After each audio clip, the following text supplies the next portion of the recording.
اعوذ باللہ من الشیطان الرجیم، بسم اللہ الرحمن الرحیم۔ ناظرین محترم، السلام علیکم ورحمۃ اللہ وبرکاتہ۔ میں ہوں آپ کا میزبان محمد رئیس احمد، اور پیش کیا جا رہا ہے تلاوت قرآن کریم، ترجمہ اور تفسیر پر مشتمل پروگرام پیغام قرآن۔ الحمدللہ 27ویں پارے کا آغاز ہو رہا ہے۔ 27ویں پارے کے ابتدائی ربوع کی تلاوت کی جائے گی، ترجمہ پیش کیا جائے گا اور تفسیر پیش کی جائے گی۔ آئیے سعادت کے سفر میں ہم سب شریک سفر ہوتے ہیں۔ تلاوت قرآن کریم کے لیے تشریف فرما ہے ممتاز و معروف قاری جناب قاری نعمان نعیمی۔ السلام علیکم ورحمۃ اللہ وبرکاتہ۔ وعلیکم السلام ورحمۃ اللہ وبرکاتہ۔ اور ناظرین محترم، تفسیر کے لیے تشریف فرما ہے ممتاز و معروف عالم دین علامہ مفتی محمد اسماعیل نورانی صاحب۔ السلام علیکم ورحمۃ اللہ وبرکاتہ۔ وعلیکم السلام ورحمۃ اللہ وبرکاتہ۔ آئیے ناظرین، قرآن کریم کی تلاوت کا آغاز ہو رہا ہے۔ تلاوت فرمائیں گے قاری نعمان نعیمی۔ اعوذ باللہ من الشیطان الرجیم، بسم اللہ الرحمن الرحیم۔ قال فما خطبكم أيها المرسلون قالوا إنا أرسلنا إلى قوم مجرمين۔ میں اللہ کی پناہ میں آتا ہوں شیطان مردود سے۔ اللہ ہی کے نام سے شروع کرتا ہوں جو نہایت رحم فرمانے والا بہت مہربان ہے۔ ابراہیم نے کہا تو اے رسولو تمہارا کیا مقصد ہے؟ فرشتوں نے کہا بے شک ہم مجرم قوم کی طرف بھیجے گئے ہیں۔ لنرسل عليهم حجارة من طين مسومة عند ربك للمسرفين، تاکہ ہم ان پر مٹی کے پتھر برسائیں جو آپ کے رب کے نزدیک حد سے بڑھنے والوں کے لیے نشان زدہ ہیں۔ فأخرجنا من كان فيها من المؤمنين فما وجدنا فيها غير بيت من المسلمين۔ سو ہم نے اس بستی میں سے ان سب کو نکال لیا جو ایمان والے تھے، تو ہم نے اس بستی میں مسلمانوں کے ایک گھر کے سوا اور کوئی مسلمان گھر نہ پایا۔ وتركنا فيها آية للذين يخافون العذاب الأليم، اور ہم نے اس بستی میں دردناک عذاب سے ڈرنے والوں کے لیے ایک نشانی باقی رکھی۔ وفي موسى إذ أرسلناه إلى فرعون بسلطان مبين۔ اور موسیٰ کے واقعے میں ہماری نشانیاں ہیں جب ہم نے ان کو واضح دلیل کے ساتھ فرعون کی طرف بھیجا۔ فتولى بركنه وقال ساحر أو مجنون، تو اس نے اپنی قوت کے بلبوتے پر منہ موڑا اور کہا یہ جادوگر ہے یا دیوانہ ہے۔ فأخذناه وجنوده فنبذناهم في اليم وهو مليم۔ پس ہم نے اس کو اور اس کے پورے لشکر کو پکڑ لیا، پھر ہم نے ان سب کو سمندر میں پھینک دیا۔ اس وقت وہ خود کو ملامت کر رہا تھا۔ وفي عاد إذ أرسلنا عليهم الريح العقيم ما تذر من شيء أتت عليه إلا جعلته كالرميم۔ اور قوم عاد میں بھی حیرت انگیز نشانیاں ہیں جب ہم نے ان پر رحمت سے خالی آندھی بھیجی جو کسی چیز کو نہیں چھوڑتی تھی، وہ جس پر سے بھی گزرتی اس کو ریزہ ریزہ کر دیتی۔ وفي ثمود إذ قيل لهم تمتعوا حتى حين فعتوا عن أمر ربهم فأخذتهم الصاعقة وهم ينظرون۔ اور قوم سمود میں بھی عبرت انگیز نشانی ہے جب ان سے کہا گیا کہ تم ایک عارضی مدت تک فائدہ اٹھا لو تو انہوں نے اپنے رب کے حکم سے سرکشی کی تو ان کو ایک ہولناک کڑک نے پکڑ لیا اور وہ دیکھ رہے تھے فما استطاعوا من قيام وما كانوا منتصرين وقوم نوح من قبل إنهم كانوا قوما فاسقين پس وہ نہ کھڑے ہو سکتے تھے اور نہ کسی سے مدد حاصل کر سکتے تھے اور اس سے پہلے قوم نوح میں بھی عبرت کی نشانی ہے بے شک وہ نافرمان لوگ تھے والسماء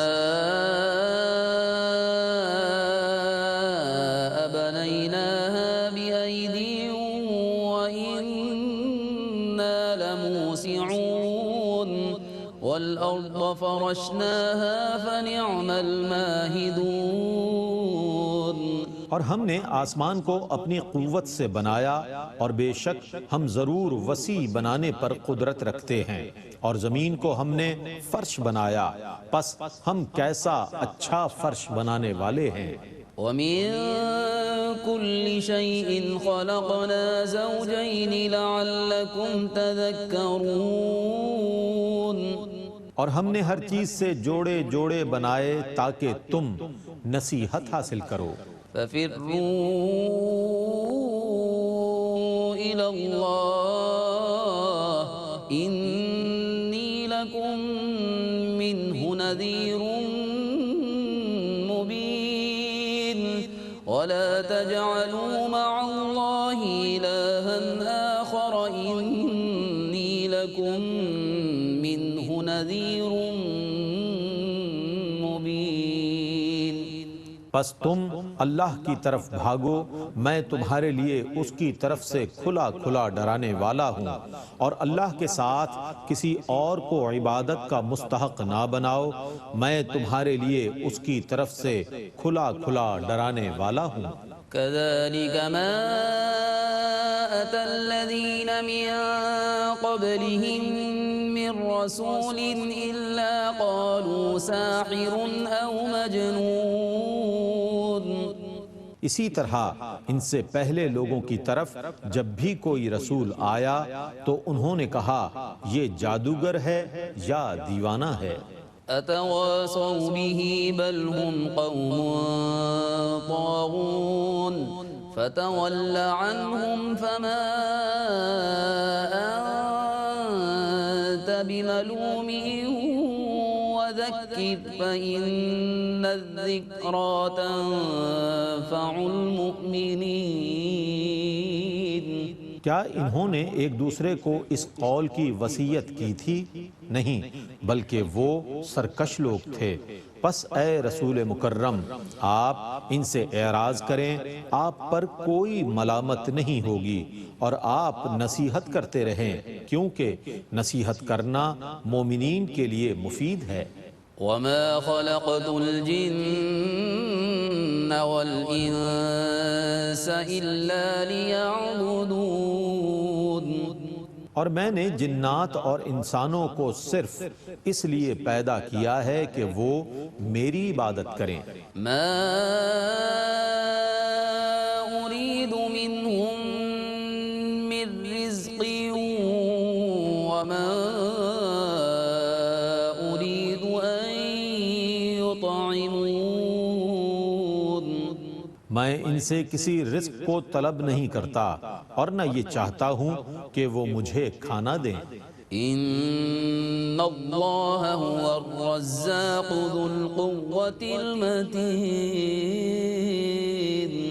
بے شک اللہ ہی سب سے بڑا رزق دینے والا اور سب سے زبردست قوت والا ہے فإن للذين ظلموا ذنوبا مثل ذنوب أصحابهم فلا يستعجلون پس بے شک ظالموں کے لیے عذاب کا ایسا حصہ ہے جیسے عذاب کا حصہ ان کے اصحاب کا ہے، سو وہ عذاب کی جلدی نہ کریں۔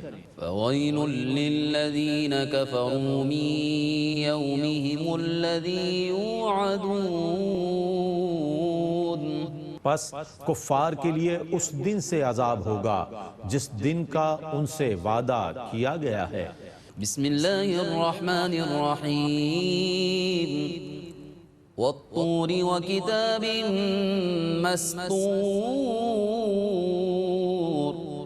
في رق منشور والبيت المعمور والسقف المرفوع والبحر المسجور إن عذاب ربك لواقع ما له من دافع۔ اللہ ہی کے نام سے شروع کرتا ہوں جو نہایت رحم فرمانے والا بہت مہربان ہے، اور پہاڑ طور کی قسم، اور اس کتاب کی جو لکھی ہوئی ہے جو باریک کھال کے کھلے ہوئے ورق میں ہے، اور بیت المعمور کی قسم، اور بلند چھت کی قسم، اور بھڑکائے ہوئے سمندر کی قسم، بے شک آپ کے رب کا عذاب ضرور واقع ہوگا، اس کو کوئی روکنے والا نہیں ہے۔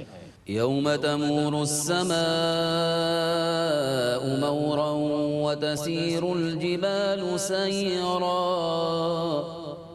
جس دن آسمان بہت کانپ رہا ہوگا اور پہاڑ بہت تیزی سے چل رہے ہوں گے۔ فويل يومئذ للمكذبين الذين هم في خوض يلعبون يوم يدعون إلى نار جهنم دعا۔ اس دن مکذبین کے لیے عذاب ہوگا جو بے ہدہ مشغلے میں کھیل رہے ہیں، جس دن ان کو دوزخ کی آگ کی طرف دھکیل کر لایا جائے گا۔ هذه النار التي كنتم بها تكذبون أفسحر هذا أم أنتم لا تبصرون۔ یہی وہ دوزخ کی آگ ہے جس کو تم جھٹلاتے تھے، کیا یہ جادو ہے یا تم نہیں دیکھ رہے؟ اصلوها فاصبروا أو لا تصبروا سواء عليكم إنما تجزون ما كنتم تعملون۔ اس دوزخ میں داخل ہو جاؤ، پھر خواہ تم صبر کرو یا نہ کرو، یہ تمہارے لیے برابر ہے، تم کو انہی کاموں کی سزا دی جا رہی ہے جو تم کرتے تھے۔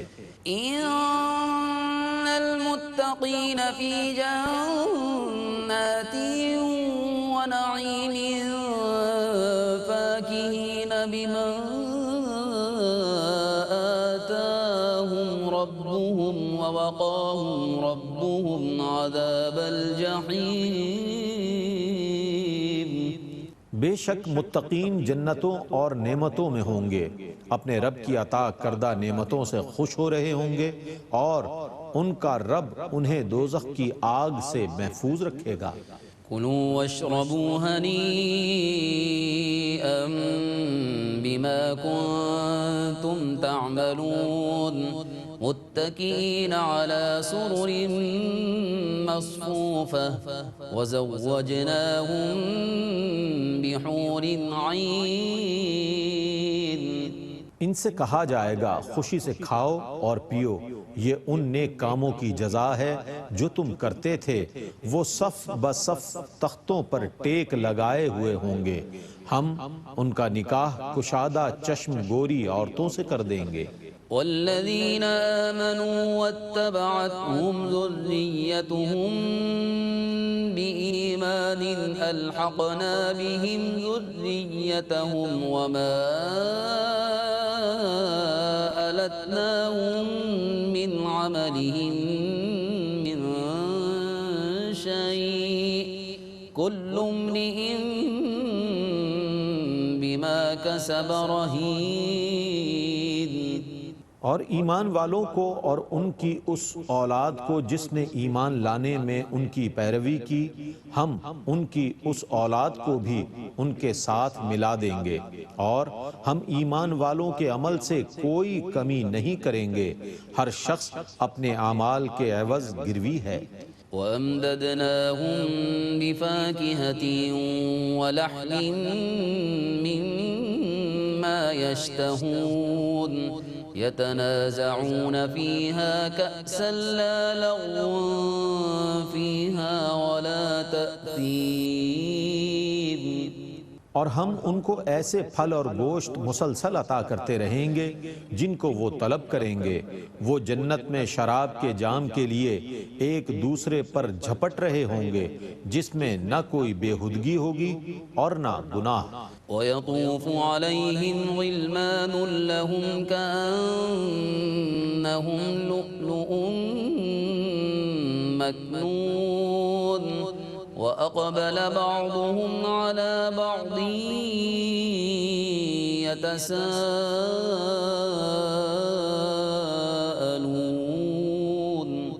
اور ان کے خدام ان کے گرد پھر رہے ہوں گے گویا کہ وہ پوشیدہ موتی ہیں، اور وہ ایک دوسرے کی طرف منہ کر کے ایک دوسرے کے احوال دریافت کریں گے۔ قالوا إنا كنا قبل في أهلنا مشفقين فمن الله علينا ووقانا عذاب السموم۔ وہ کہیں گے بے شک ہم اس سے پہلے اپنے گھروں میں خوف زدہ رہتے تھے، پس اللہ نے ہم پر احسان فرمایا اور ہمیں دوزخ کے عذاب سے بچا لیا۔ إنا كنا من قبل ندعوه إنه هو البر الرحيم۔ بے شک ہم اس سے پہلے اللہ ہی کو پکارتے تھے، بے شک وہ بہت احسان فرمانے والا، بے حد رحم فرمانے والا ہے۔ فذكر فما أنت بنعمة ربك بكاهن ولا مجنون۔ سو آپ نصیحت کرتے رہیے، کیونکہ آپ اپنے رب کے فضل سے نہ کاہن ہیں اور نہ مجنون۔ أم يقولون شاعر نتربص به ريب المنون قل تربصوا فإني معكم من المتربصين۔ یا وہ کفار کہتے ہیں کہ یہ شاعر ہیں، ہم ان پر مصائب زمانہ یعنی موت کا انتظار کر رہے ہیں۔ آپ کہیے تم انتظار کرتے رہو، میں بھی تمہارے ساتھ انتظار کرنے والوں میں سے ہوں۔ أم تأمرهم أحلامهم بهذا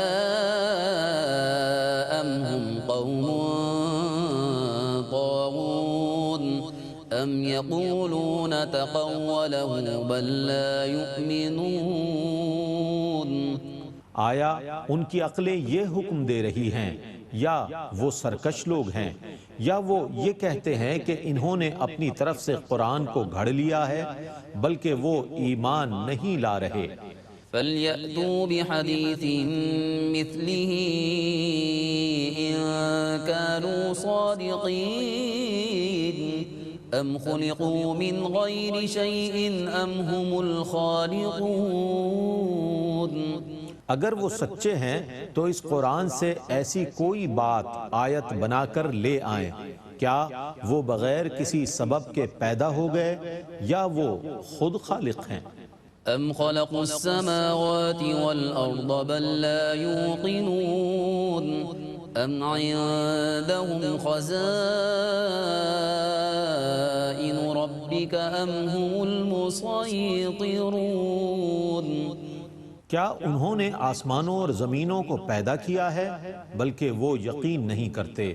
کیا ان کے پاس آپ کے رب کے خزانے ہیں یا وہی ان پر حاکم ہیں؟ ام لهم سلم يستمعون فيه فليأت مستمعهم بسلطان مبين۔ کیا ان کے پاس کوئی سیڑھی ہے جس پر چڑھ کر وہ سن لیتے ہیں؟ تو ان سننے والوں کو چاہیے کہ وہ اس پر کوئی واضح دلیل پیش کریں۔ ام له البنات ولكم البنون ام تسألهم اجرا فهم من مغرم مثقلون۔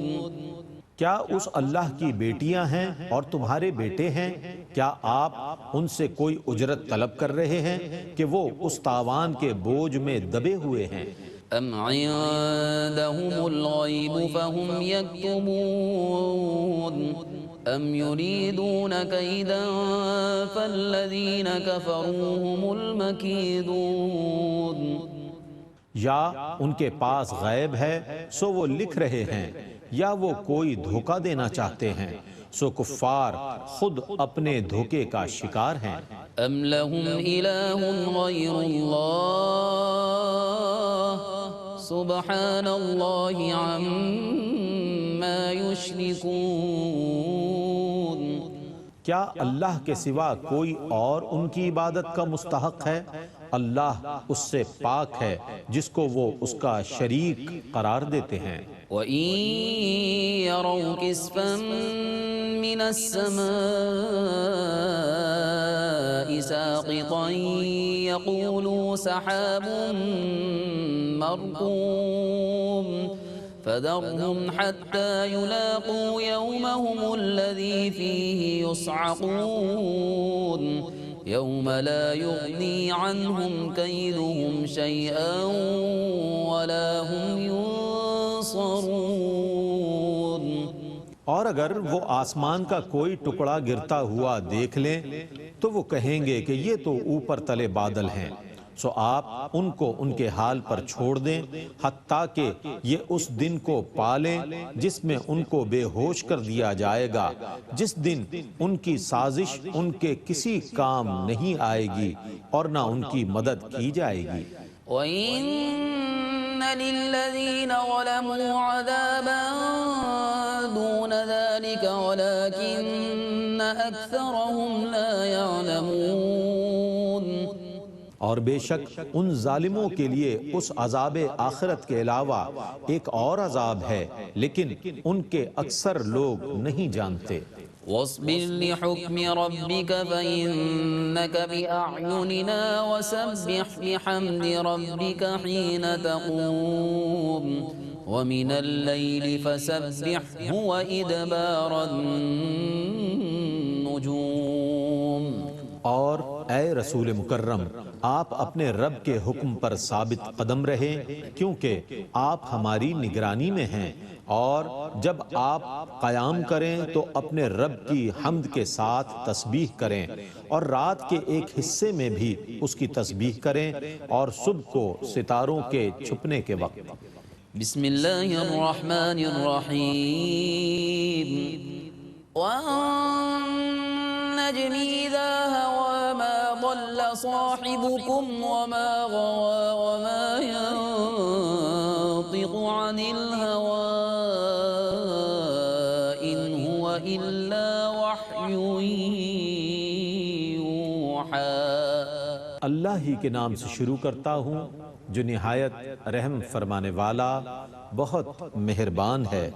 روشن ستارے کی قسم، جب وہ زمین کی طرف اترا تمہارے آقا محمد نے نہ کبھی سیدھا راستہ گم کیا اور نہ کبھی راہ راست کے بغیر چلے۔ وہ اپنی خواہش سے کلام نہیں کرتے، ان کا کہا ہوا وہی ہے جس کی ان کی طرف وحی کی جاتی ہے۔ علمہ شدید القوى ذو مرة فاستوى وهو بالأفق الأعلى۔ سخت قوتوں والے نے ان تک علم پہنچایا، بہت زبردست نے، پھر اللہ نے استوا فرمایا اس وقت وہ نبی یا جبرائیل آسمان کے سب سے اونچے کنارے پر تھے۔ ثم دنا فتدلى فكان قاب قوسين أو أدنى فأوحى إلى عبده ما أوحى۔ پھر وہ اللہ نبی سے زیادہ قریب ہوا، پھر زیادہ قریب ہوا تو وہ نبی اللہ سے 2 کمانوں کی مقدار قریب ہو گئے یا اس سے بھی زیادہ۔ پھر اللہ نے اپنے مقدس بندے کی طرف وحی فرمائی جو بھی وحی فرمائی۔ ما كذب الفؤاد ما رأى أفتمارونه على ما يرى ولقد رآه نزلة أخرى عند سدرة المنتهى۔ آپ کے قلب نے اس کی تکذیب نہ کی جو آپ کی آنکھوں نے دیکھا، کیا تم ان سے اس پر جھگڑ رہے ہو جو انہوں نے دیکھا؟ اور بے شک انہوں نے اسے ضرور دوسری بار دیکھا سدرۃ المنتہا کے نزدیک۔ عندها جنة المأوى إذ يغشى السدرة ما يغشى ما زاغ البصر وما طغى لقد رأى من آيات ربه الكبرى۔ اس کے پاس جنت المأویٰ ہے، جب سدرہ کو ڈھانپ لیا اس چیز نے جس نے ڈھانپ لیا، آپ کی نظر نہ کج ہوئی نہ بہکی، بے شک اس نبی نے اپنے رب کی نشانیوں میں سے سب سے بڑی نشانی کو ضرور دیکھا۔ أفرأيتم اللات والعزى ومناة الثالثة الأخرى ألكم الذكر وله الأنثى تلك إذا قسمة ضيزى۔ کیا تم نے لات اور عزا کو بغور دیکھا اور اس تیسری ایک اور دیوی منات کو؟ کیا تمہارے لیے بیٹے ہیں اور اللہ کے لیے بیٹیاں ہیں؟ پھر تو یہ بڑی ظالمانہ تقسیم ہے۔ إن هي إلا أسماء سميتموها أنتم وآباؤكم ما أنزل الله بها من سلطان إن يتبعون إلا الظن وما تهوى الأنفس ولقد جاءهم من ربهم الهدى۔ یہ صرف وہ نام ہیں جو تم نے اور تمہارے باپ دادا نے رکھ لیے ہیں، اللہ نے ان پر کوئی دلیل نازل نہیں کی۔ یہ مشرکین صرف اپنے گمان کی پیروی کرتے ہیں اور اپنی نفسانی خواہشوں کی، اور بے شک ان کے پاس ان کے رب کی طرف سے ضرور ہدایت آ چکی ہے۔ أم للإنسان ما تمنى فلله الآخرة والأولى۔ کیا انسان کے لیے وہ کچھ ہوتا ہے جس کی وہ تمنا کرتا ہے؟ پس اللہ ہی آخرت اور دنیا کا مالک ہے۔ وَكَم مِّن مَّلَكٍ فِي السَّمَاوَاتِ لَا تُغْنِي شَفَاعَتُهُمْ شَيْئًا إِلَّا مِن بَعْدِ أَن يَأْذَنَ اللَّهُ لِمَن يَشَاءُ وَيَرْضَىٰ۔ اور آسمانوں میں کتنے ہی فرشتے ایسے ہیں جن کی شفاعت کسی کو بالکل فائدہ نہیں پہنچا سکتی سوا اس صورت کے کہ اللہ جس کے لیے چاہے شفاعت کی اجازت دے اور اس کی شفاعت سے راضی ہو۔ إن الذين لا يؤمنون بالآخرة ليسمون الملائكة تسمية الأنثى۔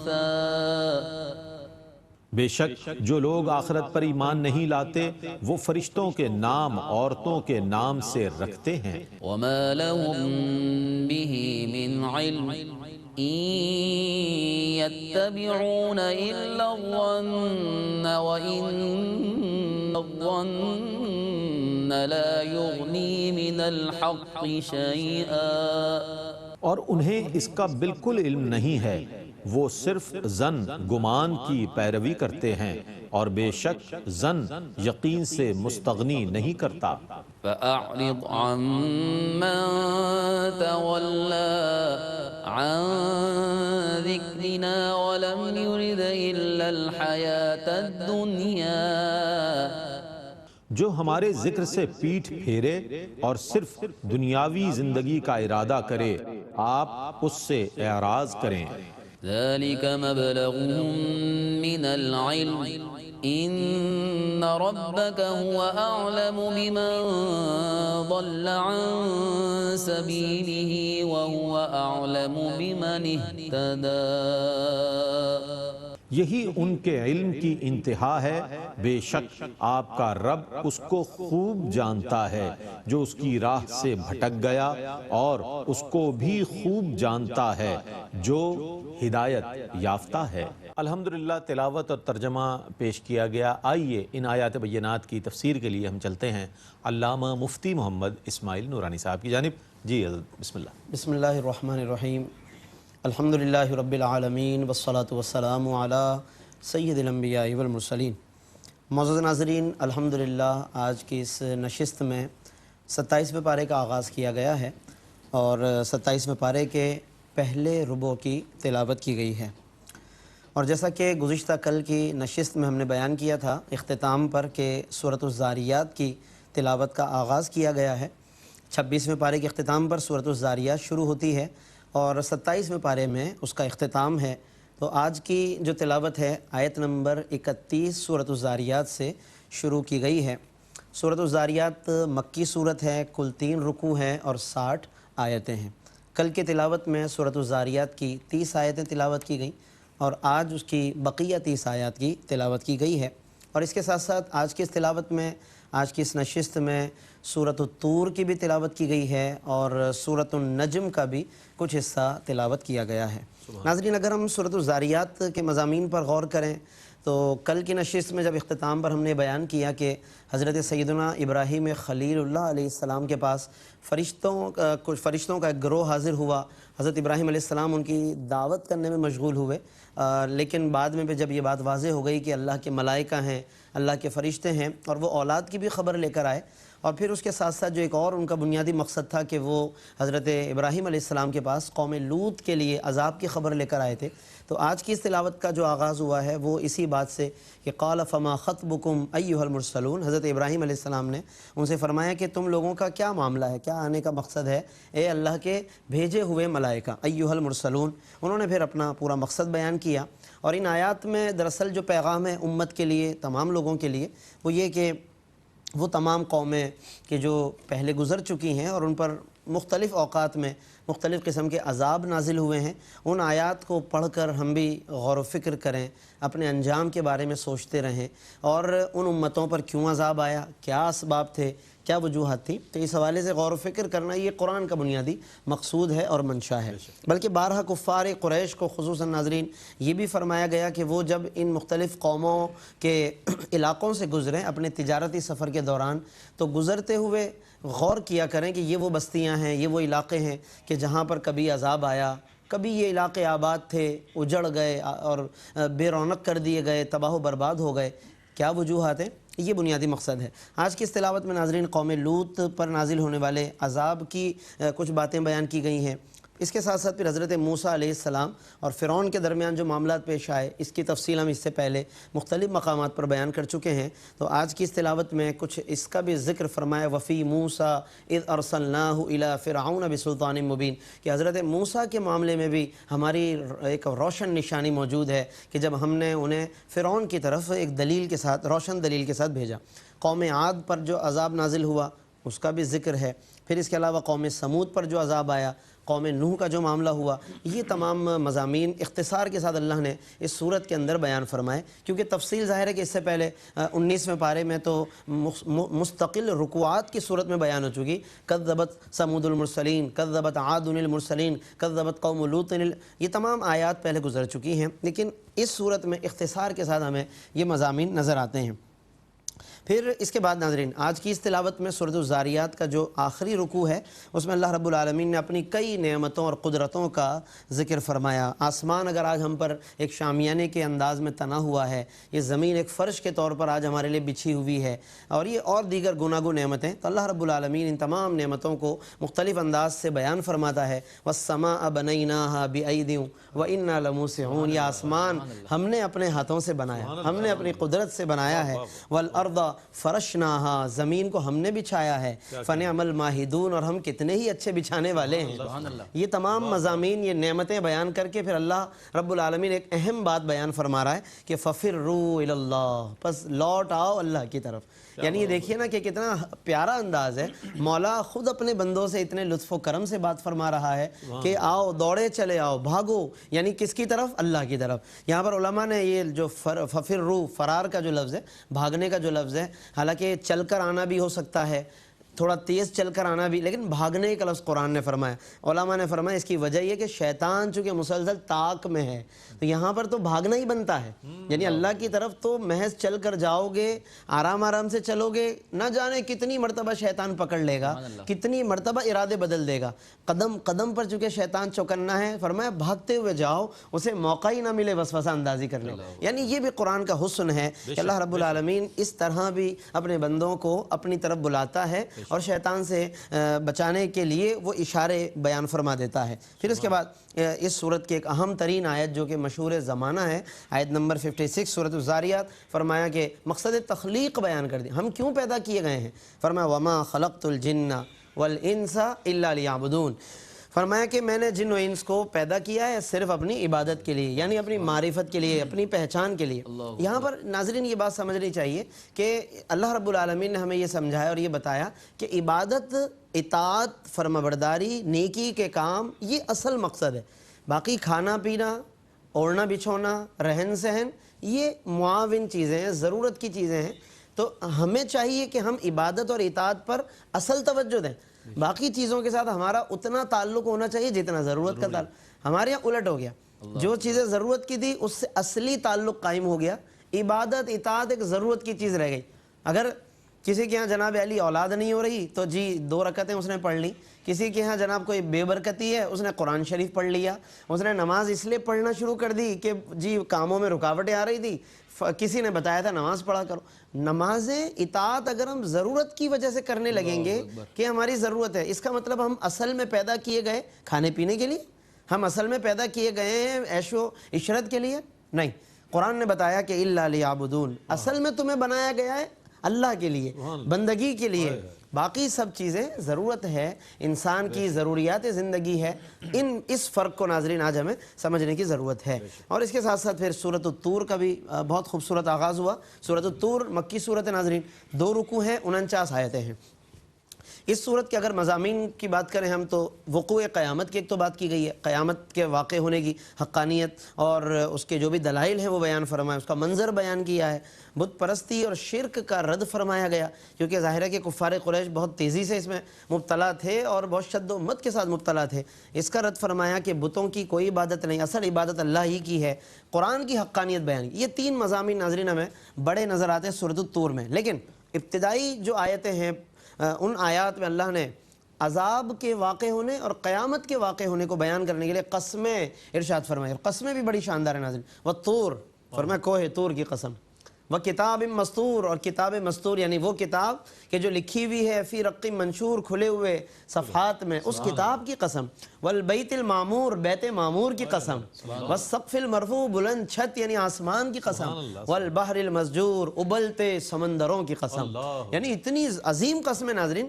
اور پھر اس کے بعد اللہ رب العالمین فرماتا ہے کہ ان عذاب ربک لواقع, عذاب واقع ہو کر رہے گا. یعنی کفار چونکہ انکار کرتے تھے تو انہیں یہ قسمیں ارشاد فرمائی فرمائیں اور ان قسموں کے بعد بیان کیا۔ یہ قسمیں کیوں ارشاد فرمائیں؟ گویا کہ اللہ رب العالمین نے بتایا کیونکہ کفار دراصل پہلے ٹالتے تھے، انکار کرتے تھے، رد کرتے تھے اور اپنے آپ کو زیادہ طاقتور سمجھتے تھے کہ اگر عذاب آ بھی گیا تو ہم نمٹ لیں گے، اس طرح کی باتیں کرتے تھے، مذاق اڑاتے تھے۔ اللہ نے فرمایا والطور، طور کی قسم، ایک کوہ طور ہے نا کہ اس پر ہم نے ایک پیغمبر حضرت موسیٰ علیہ السلام کو بلا کر ایک پیغام دیا اور انہوں نے جا کر فرعون کا تختہ نہ صرف ہلا دیا بلکہ اس کی قوم کے لیے اور فرعون کے لیے، اس کی حکمرانی کے لیے اور اس کی جو بھی غرور و تکبر تھا اس کے لیے وہ ایک شخصیت جواب بن گئی۔ تو پھر جس کوہ طور کی ہم قسم کھا رہے ہیں تو وہ ایک اللہ رب العالمین ہی تمام لوگوں کے لیے کافی ہے۔ اس سے بجائے اس کے کہ لوگ خدا نخواستہ مباحثہ کرنے اور اپنے آپ کو اس عذاب کے سامنے قوی اور قوت کے ساتھ کھڑا کرنے کی کوشش کریں، عافیت اس میں ہے کہ اللہ رب العالمین کے سامنے تواضع اختیار کی جائے۔ تو اس لیے کوہ طور کی پھر کتاب مستور، کیونکہ سارے حقائق اس میں لکھے ہوئے ہیں تو یہ کس طرح انکار کر سکتے ہیں۔ اور ابلتے سمندروں کی قسم کہ جی ان سمندروں کی ہیبت و قوت بھی اس ذات کے ہاتھ میں ہے کہ جس نے انہیں پیدا کیا، تو کفار پھر کیا کر سکتے ہیں جب اللہ کا عذاب آئے گا۔ ان تمام قسموں میں ایک حکمت ہے اور یہ سب حکمتوں کے بعد پھر اللہ نے عذاب کا منظر بیان کیا اور کس طرح یہ کفار پھر اس عذاب میں جھونکے جائیں گے۔ فرمایا یوم یدعون الی نار جہنم دعا، انہیں اس کے اندر دھکیل دیا جائے گا، باقاعدہ اس کے اندر انہیں دھکا دے کر ڈالا جائے گا۔ اور اس کے علاوہ اور بھی جو ذلت اور رسوائی کے مناظر ہیں وہ اس میں بھی اور مختلف مقامات پر بیان کیے گئے۔ پھر متقین کا مقام بیان کیا کہ ان کے لیے کیا کیا نعمتیں ہیں۔ فاکہین بما آتاہم ربہم، رب انہیں جو نعمتیں عطا فرمائے گا وہ اس میں خوب لطف اندوز ہوں گے۔ متکئین علی سرر مصفوفہ، وہ بچھے ہوئے بیڈ اور پلنگوں پر تکیہ لگائے ہوئے ہوں گے۔ وزوجناہم بحور عین، ہم نے حور عین سے ان کے نکاح فرما دیے ہیں یا ہم انہیں بیاہ دیں گے۔ یہ اور ایسی بہت سی نعمتیں ناظرین، ایک تسلسل ہے، وقت کے اختصار کی وجہ سے بس میں اس کو مختصراً بیان کر رہا ہوں۔ اور پھر اس کے بعد اسی صورت کے اختتام پر سرکار علیہ الصلوۃ والسلام پر جو کفار کی طرف سے الزامات ہوتے تھے اللہ نے خود اس کا جواب دیا۔ یہ لوگ اے حبیب آپ کو شاعر، کبھی مجنون، کبھی کچھ کہتے ہیں، تو اللہ نے پھر بیان فرمایا کہ آپ صلی اللہ علیہ وسلم کا مقام کیا ہے۔ فذکر، اے حبیب آپ نصیحت جاری رکھیے۔ فما انت بنعمت ربک بکاہن ولا مجنون، آپ اپنے رب کی نعمت اور اپنے رب کے فضل و کرم سے نہ کاہن ہے نہ مجنون ہے۔ یعنی الزام کفار نے لگائے اور جواب رب دے رہا ہے۔ اس سے معلوم ہوا کہ جواب دینا، دفاع مصطفیٰ کرنا یہ اللہ کی سنت ہے۔ اس لیے ناموس رسالت کے تحفظ کے لیے اگر کوئی بات کرتا ہے اور ہمیں سب کو بات کرنی چاہیے، یہ اللہ کی سنت ہے۔ رسول اللہ صلی اللہ علیہ وسلم اور تمام انبیاء علیہ السلام کی عزت و ناموس کی اللہ نے خود حفاظت بھی کی اور اللہ خود یہ بات بیان فرماتا ہے۔ اور پھر کفار سے 12 سوالات کیے گئے ہیں۔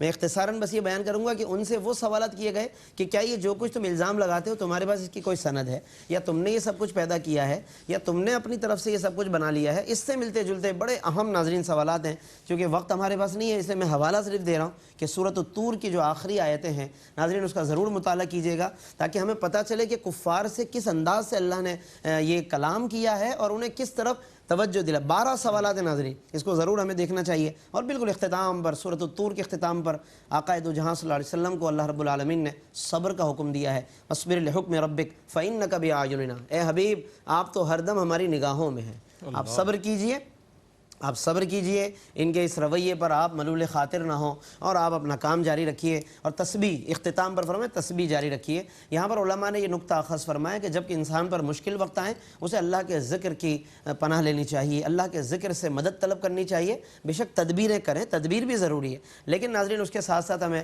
اللہ کا ذکر، تسبیح، تحمید ضرور کرنی چاہیے، اس سے بڑی ہمت ملتی ہے۔ آقا دو جہاں صلی اللہ علیہ وسلم کو خود فرمایا جا رہا ہے کہ فسبح بحمد ربک، کہ آپ تسبیح بیان کریں، اللہ کی حمد میں مصروف رہیے۔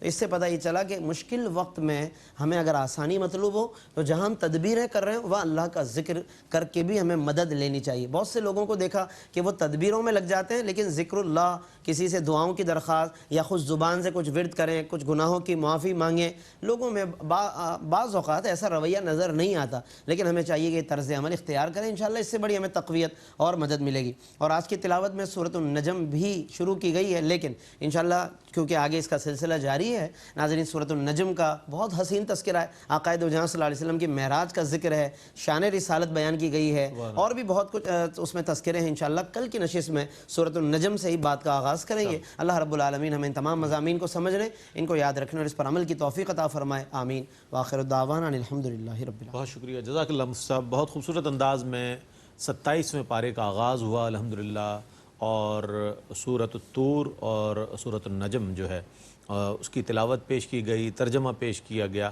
اور سورۃ النجم جاری ہے بھی، اور انشاءاللہ اسے کل بھی شامل کریں گے۔ اللہ تعالیٰ سے دعا ہے کہ اللہ تعالیٰ ARYQTV کے اس اہتمام کو اپنی بارگاہ میں قبول فرمائے، قرآن کریم کا ہمیں عرفان اور قرآن کریم کا فیضان آپ کو اور ہم سب کو نصیب فرمائے۔ اسی پیغام کے ساتھ اپنے میزبان محمد رئیس احمد کو اجازت دیجیے۔ اللہ حافظ۔